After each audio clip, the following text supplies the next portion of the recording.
Janata Dal United के राष्ट्रीय महासचिव श्री संजय झा जी, बांका के माननीय सांसद गिरधारी यादव जी, कार्यक्रम के संचालक भारतीय जनता पार्टी के बिहार के कोषाध्यक्ष डॉक्टर दिलीप जायसवाल जी, विभिन्न विधानसभा क्षेत्रों से जो उम्मीदवार हैं एनडीए के, जो इस कार्यक्रम से जुड़े हुए हैं, मैं उन सबका भी स्वागत करता हूं। और यहां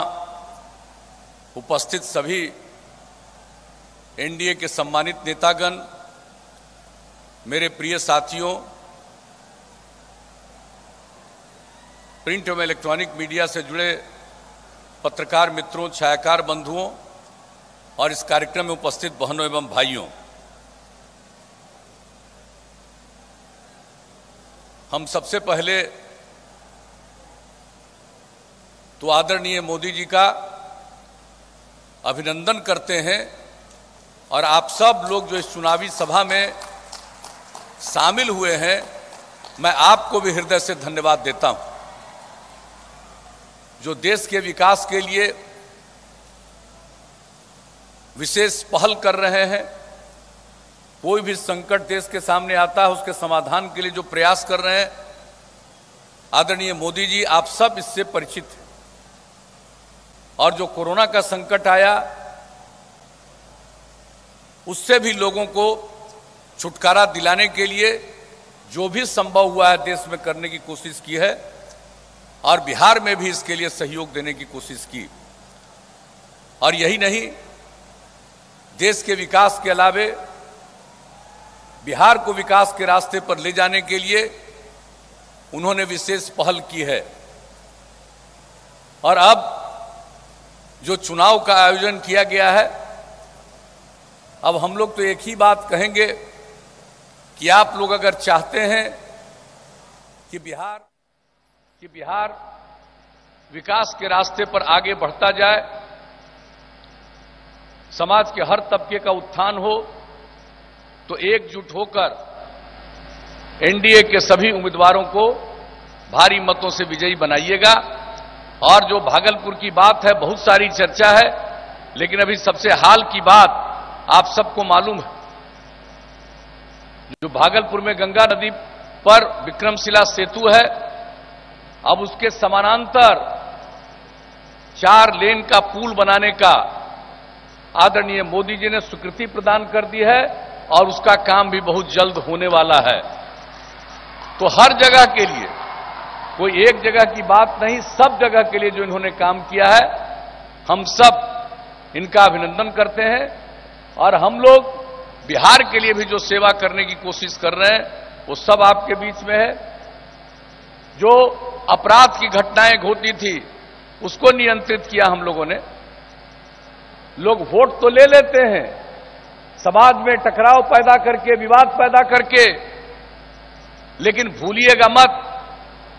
इस भागलपुर में जो 89-90 में घटना घटी थी और उसके बाद लोगों को काम करने का मौका मिला, लोगों को कोई राहत नहीं दिला सके थे, लेकिन जब हम लोगों को काम करने का मौका मिला तो फिर से आयोग गठित करके जो इसके लिए जिम्मेवार थे, उन सब लोगों पर जो कार्रवाई कानूनी हो सकती थी वो सब तो किया ही, लेकिन सभी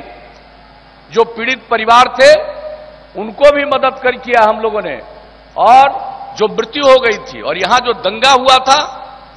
देश में कुछ ही जगहों पर आजादी के बाद इतना बड़ा दंगा हुआ था, और उन सब लोगों के लिए भी हम लोगों ने 2500 रुपया प्रति माह और 13 के बाद से 5000 रुपया प्रति माह का इंतजाम किया। तो हम लोग तो सबके लिए काम करते हैं, लेकिन लोगों को काम करने का मौका मिला, वो सिर्फ अपने बारे में सोचते हैं, अपने परिवार के बारे में सोचते हैं। और कुछ लोगों के लिए, ऐसे लोगों के लिए परिवार है,